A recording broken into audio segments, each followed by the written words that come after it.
जय हिंद दोस्तों। आज बात करेंगे political science class 12th chapter 2 जिसका नाम है दो ध्रुवीयता का अंत। इसका हम VBI short and long question करने वाले हैं, तो आप इस वीडियो को शुरू से लेके अंत तक जरूर देखिए। तो चलिए यहाँ से स्टार्ट करते हैं। और स्टार्ट करने से पहले मेरे दोस्त, अभी तक आपने चैप्टर 2 जिसका नाम है दो ध्रुवीयता का अंत, उसका आपने NCERT बुक का फुल एक्सप्लेनेशन कराया गया है। तो वो वीडियो अगर आपने नहीं देखे हैं तो जाके जरूर देखिएगा, जिसका लिंक आपको आई बटन में मिलेगा। देख लीजिए, यहाँ पर आई बटन में क्लिक कीजिएगा तो वो वीडियो आपको मिल जाएगा। या तो वीडियो के डिस्क्रिप्शन में आपको पॉलिटिकल साइंस है ना, उसका आपको चैप्टर वाइज लिंक मिलेगा, तो वहाँ से वे वीडियो देख लीजिए चैप्टर 2 का। तब आपको सब्जेक्टिव में प्लस आपको ऑब्जेक्टिव में थोड़ा सा भी दिक्कत नहीं होगा। ये हम करें मेरे दोस्त, अगर आप वो वीडियो देख लेते हैं तो। चलिए अब यहाँ से हम स्टार्ट करते हैं। और स्टार्ट करने से पहले मेरे दोस्त एक बात समझिए, आप चैनल में फर्स्ट बार आए तो चैनल सब्सक्राइब कर सकते हैं। कब? जब आपको वीडियो अच्छा लगेगा तब। अभी हम आपको नहीं कहेंगे सब्सक्राइब कर लीजिए या नहीं कीजिए।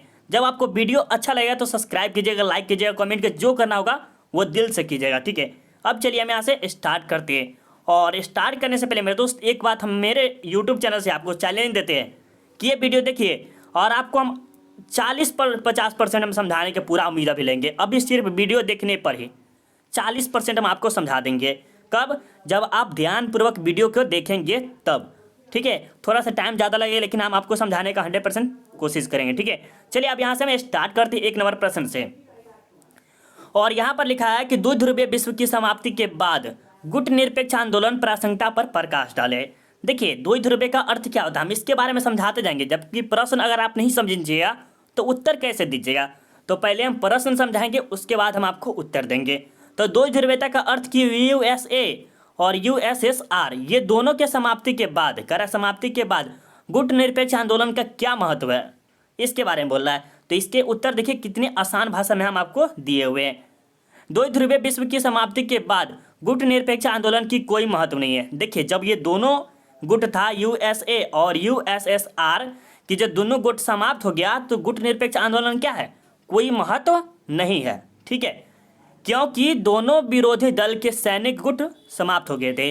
दोनों विरोधी दल मतलब क्या, USA और USSR का जो सैनिक है ना वो समाप्त हो गया था। उसके पास भी सैनिक नहीं है, प्लस उसके पास भी सैनिक नहीं है, ठीक है। हालांकि गुट निरपेक्ष आंदोलन का उद्देश्य विश्व में शांति, सुरक्षा व सहयोग निश्चित करना है। यह गुट निरपेक्ष आंदोलन की स्थापना क्यों किया गया था कि देश में शांति रह सके, सुरक्षा रह सके, सहयोग रह सकती, किसी का सहयोग कर सके, इसके लिए किया गया था। और जब तक यह व्यवस्था लागू नहीं होगा इस आंदोलन की कोई भूमिका नहीं होगी। मतलब कि जब तक यह पूरे देश में, मतलब अपने जहाँ पर रहते हैं USA और USSR में हुआ था जो क्रांति हुआ था, तो वहाँ पर अगर देश में शांति नहीं रहेगा, सुरक्षा नहीं रहेगा, सहयोग किसी का नहीं करेगा, तो इस आंदोलन की, गुट निरपेक्ष आंदोलन की कोई भूमिका नहीं रहेगी। तो ये हमारा चैलेंज है मेरे दोस्त। आपको इसी वीडियो में आपको 40+ 60+ आपको समझ में आ गया होगा जब आपने ईयरफोन लगा के या ध्यानपूर्वक देखा होगा तो। चलिए अब यहाँ से आगे चलते हैं। यहाँ पर देखिएगा 2 नंबर प्रश्न में, और ये 5 नंबरी है, ऐसे लिख दीजिएगा तो 5 नंबर मिलेगा, ठीक है। क्या लिखा है कि क्या गुट निरपेक्ष एक नकारात्मक नीति है? ये जो गुट निरपेक्ष है क्या एक नकारात्मक नीति है, अथवा पंडित ने क्यों कहा गुट निरपेक्ष कोई पलायन की नीति नहीं है। गुट निरपेक्ष जो हमें यह स्थापना किया गया था क्या एक नकारात्मक मतलब खराब है, कह सकते हैं यह नीति खराब थी। जिन्होंने, पंडित ने भी इसका अपनाया था, इसका पलायन नीति क्या है इसके बारे में बताना है, ठीक है। तो उत्तर देखिए किस प्रकार आपको उत्तर दिया गया है सबसे आसान भाषा में। देखिए, गुट निरपेक्ष नकारात्मक नीति नहीं माना जा सकता है। देखिए, गुट निरपेक्ष आंदोलन जो है उसे हम क्या कह सकते हैं, नकारात्मक नीति नहीं मान सकते, ठीक है। क्योंकि दूसरे विश्व युद्ध की समाप्ति के बाद स्वतंत्र होने वाले देश सामने कई समस्या थी। देखिए, द्वितीय विश्व युद्ध जो हुआ था, जो कि 1939 से लेकर 1945 तक चले थे, ठीक है। उसके बाद क्या हुआ, जैसे भारत जैसे देश के पास भी समस्या आना स्टार्ट हो गया। तो भारत हो गया, दूसरे देश जो देश गुलाम थे उसके पास समस्या आना स्टार्ट हो गया।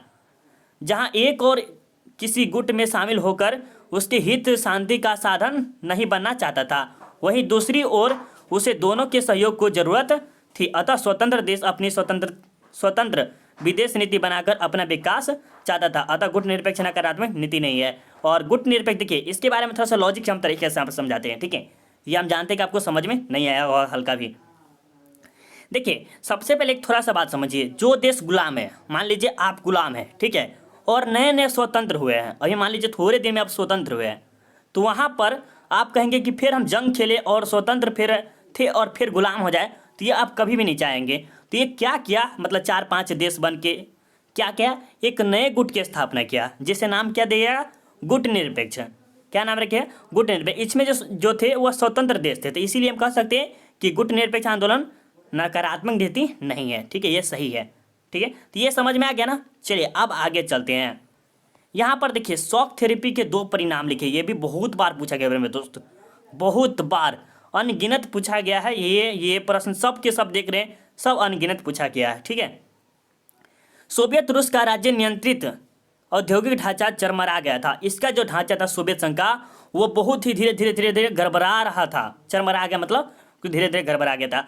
सामूहिक कृषि प्रथा समाप्त हो गई। जो सामूहिक कृषि किया जाता था वह धीरे धीरे क्या हुआ, वह बर्बाद हो गई, जिससे सामूहिक सुरक्षा समाप्त हो गई। इसके बाद सामूहिक सुरक्षा भी बर्बाद होगी। जो कि एक कहानी सुने होंगे कि कहाँ ना कहाँ देश में क्या हुआ था, मतलब पूरे आदमी मिलकर उस देश को सामना किया हुआ था, बट हमें याद नहीं किया कौन सा है, याद नहीं आ रहा है। बट पूरा का पूरा देश, मतलब कि जो एक देश होता है ना, जैसे भारत मान लीजिए, भारत के जितने भी पॉपुलेशन है वो सब मिलके एक कंट्री पे आक्रमण किया हुआ था, ठीक है। चलिए अब बात करते हैं 4 नंबर प्रश्न में, और 4 नंबर भी प्रश्न आपके लिए बहुत ही इंपॉर्टेंट है।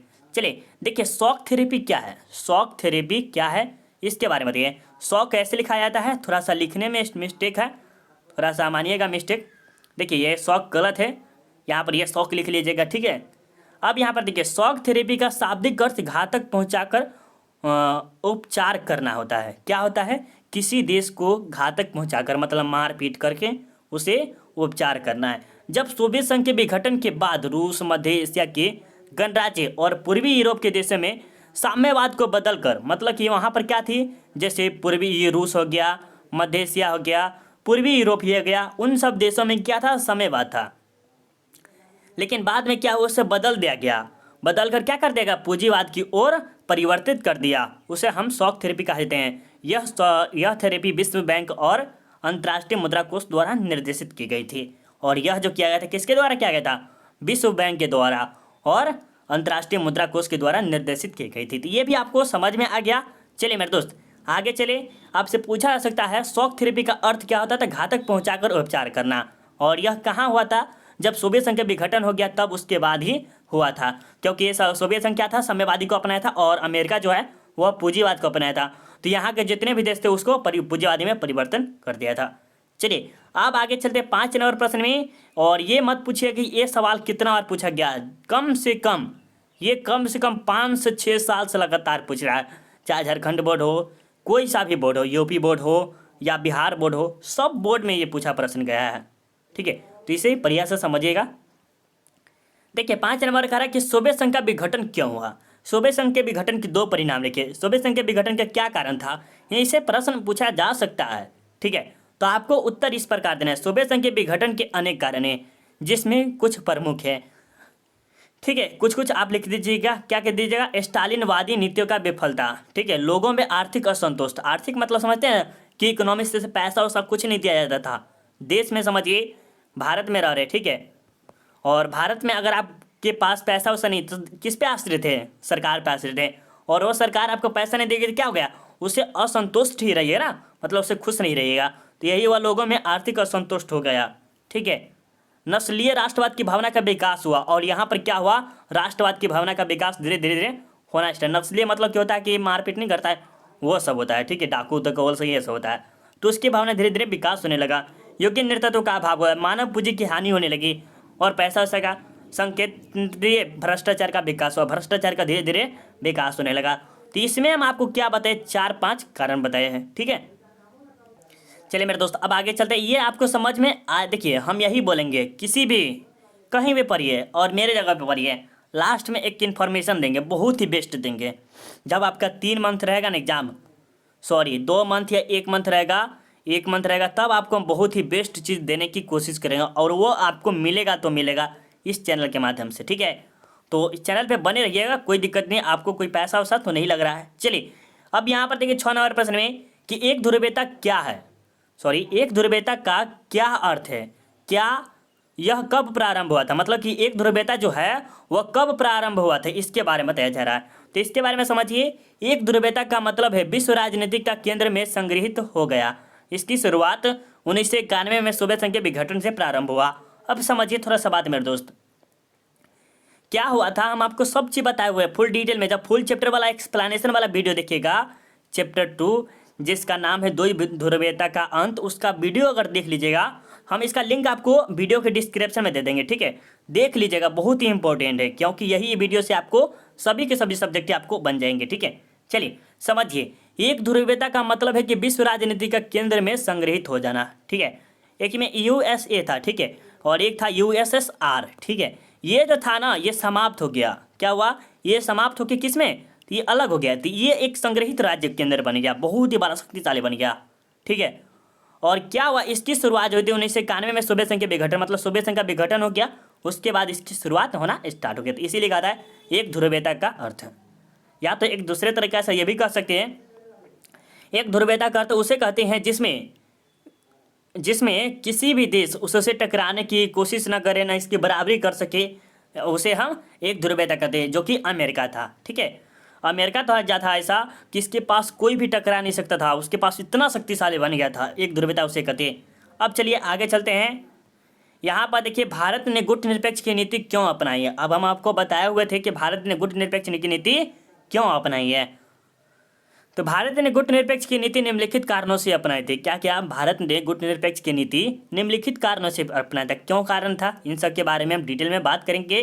देखिए क्या करा, भारत स्वतंत्रता प्राप्ति के बाद बने सभी गुटों से दूर रहना चाहता था। क्या हम आपको पहले बताए थे क्या कि जो देश गुलाम था, तो क्या हुआ, ये तो चला था कितना से 1945 से लेकर 1991 तक चला था, और ये गुट निरपेक्ष आंदोलन तो बाद में स्थापना हुआ था।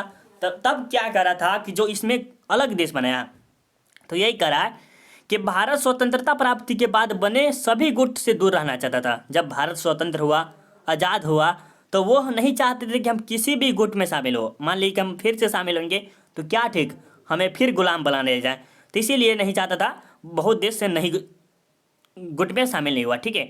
भारत शीत युद्ध से दूर रहना चाहता था, शीत युद्ध से भारत भी दूर रहना चाहता था, नहीं चाहता कि हम शीत युद्ध में शामिल हो, ठीक है। भारत अपने विदेश नीति को स्वतंत्र रूप देना चाहता था। भारत ने क्या किया, अपनी विदेश नीति को स्वतंत्र रूप देना चाहता था, ठीक है। ये भी कुछ कारण थे। तो ये कुछ कारण थे। या तो आपसे ये भी पूछा जा सकता है भारत ने गुट निरपेक्ष की नीति क्यों नहीं अपनाई, इसके 2 कारण लिखे, तो ये 3 कारण हम लिख दिए। तो 3 कारण में 2 कारण लिखना, अगर आप लिख देते हैं तो आपको 2 नंबर मिलेगा। जितनी बड़ी मेहनत कीजिएगा उतना ही बार आपको सफलता मिलेगा। एक याद रखिएगा जीवन में, जितनी बड़ी आप मेहनत करेंगे उतना ही बड़ी आपको सफलता मिलेगा।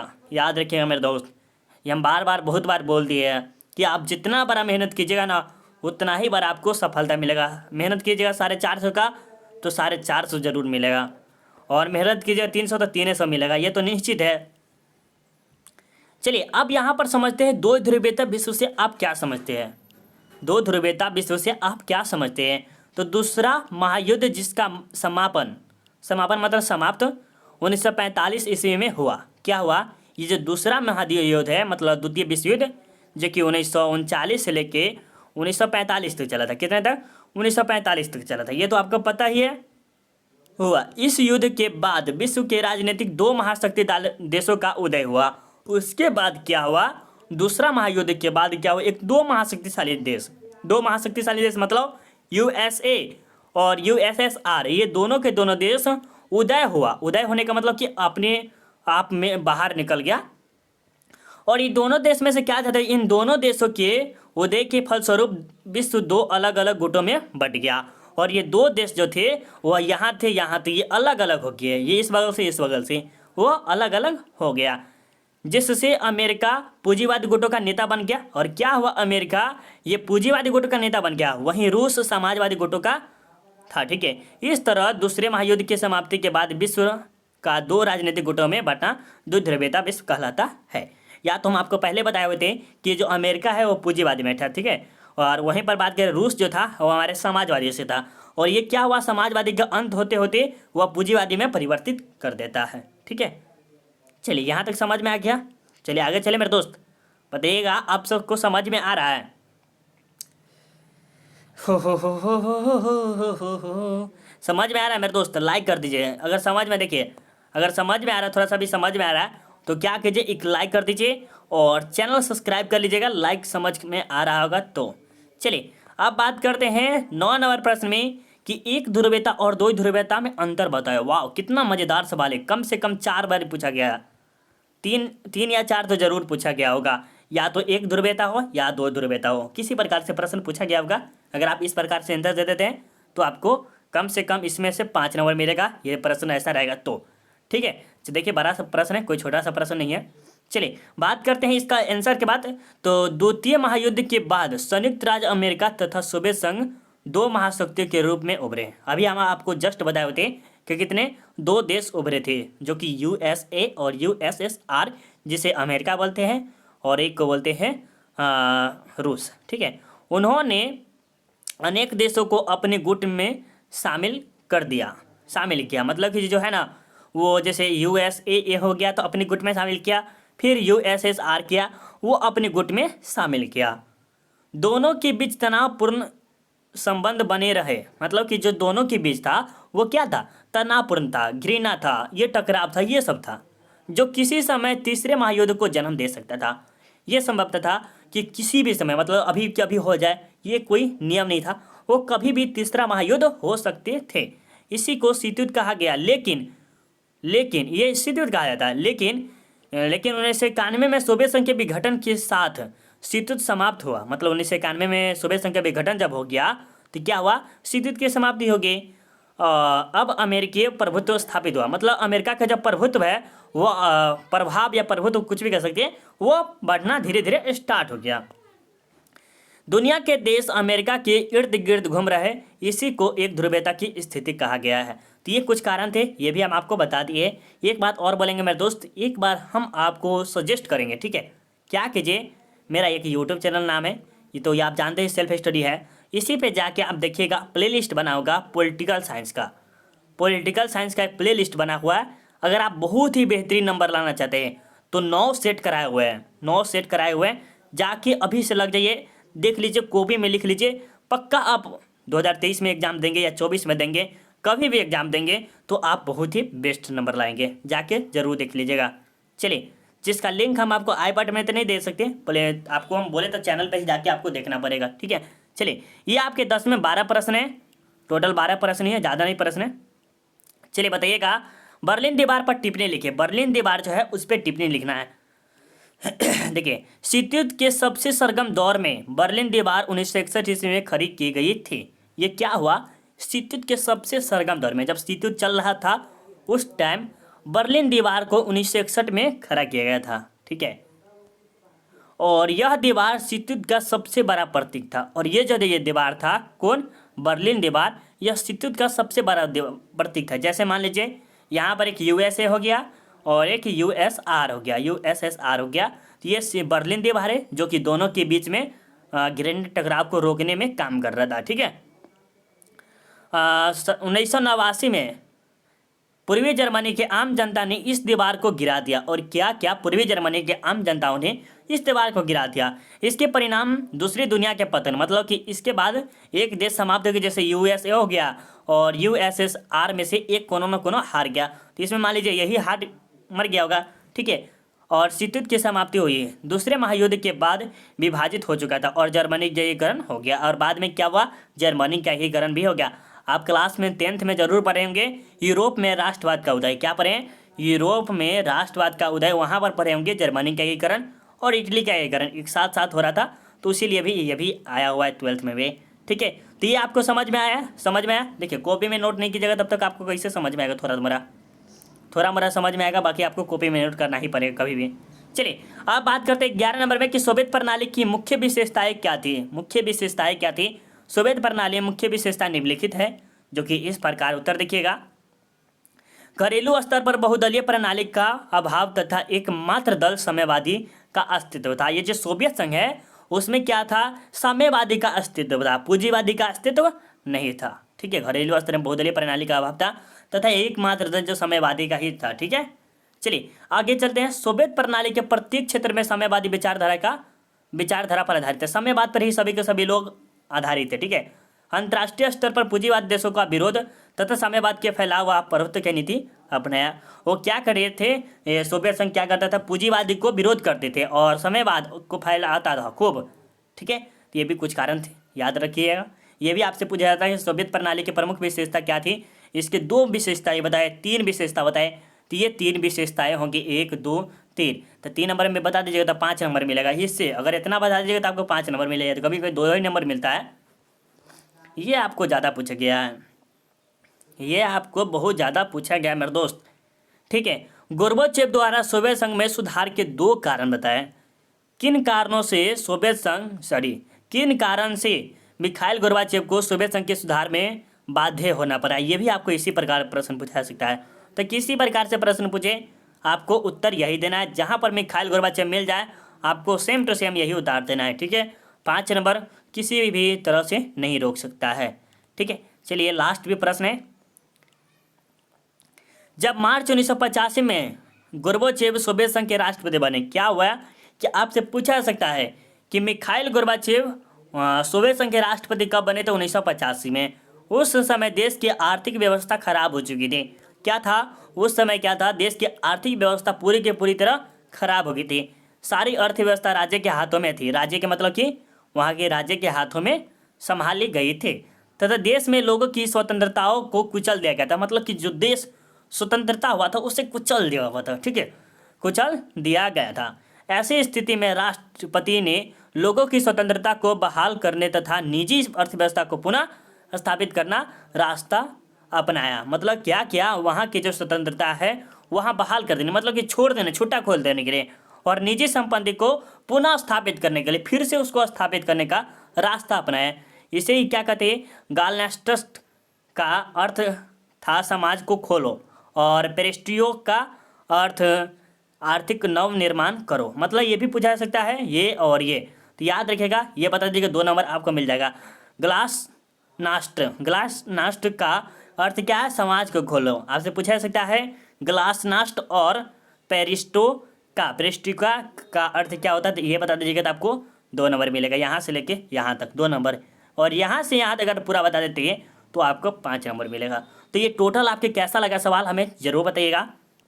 एक बात और बोलेंगे मेरे दोस्त, आप कुछ देखें या ना देखें, 2 चीज़ आप जरूर देख देखिए। अगर लाइफ में फ्यूचर में कभी भी अच्छा नंबर रहेगा तो आप अच्छा ही कहलाएंगे, ठीक है। समझिए मेरे दोस्त, कैसे समझिएगा। जैसे 12th का है, ठीक है, ऐसे हो गया।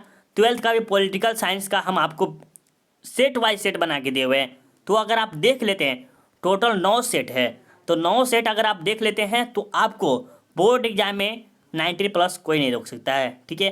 तो जाकर जरूर देखिएगा, जिसका लिंक हम आपको आई बटन में कोशिश करेंगे हम दे देंगे, या तो चैनल के प्लेलिस्ट में जाके देख लीजिएगा, या तो MVVI सब्जेक्ट लिखा हुआ वहाँ से जाके देख लीजिएगा। और चैप्टर 2 का NCERT वाला देख लीजिएगा, जिसका लिंक हम आपको आई बटन में दे दिए थे और वीडियो के डिस्क्रिप्शन में भी दे देंगे। चलिए, और चैनल पर फर्स्ट बार आए तो चैनल सब्सक्राइब। वीडियो अच्छा लगा पूरे, मुझे उम्मीद है आपको वीडियो अच्छा लगा होगा, मुझे पूरा उम्मीद है। तो क्या कीजिए मेरे दोस्त, थोड़ा सा सपोर्ट बनता है, यहाँ पर सब्सक्राइब कर लीजिए, लाइक कर लीजिए, कमेंट कर दीजिए, शेयर कर दीजिए। कमेंट एक बार कर दीजिए, थोड़ा सा है, कमेंट करना बहुत ज़रूरी है मेरे दोस्त, ठीक है। चलिए अब यहाँ से एक बात और बताएंगे कि अगर आपके भाई बहन दोस्त कोई भी क्लास 10th में गए हैं या 9th में गए हैं तो उसे ज़रूर बताइएगा RDX सेल्फ स्टडी के बारे में। किसे, RDX सेल्फ स्टडी के बारे में। PDF के लिए आप टेलीग्राम पे ज्वाइन कर लीजिए, self study with Kundan Kumar PDF के लिए। चलिए मिलते हैं अगले वीडियो में, बाय बाय।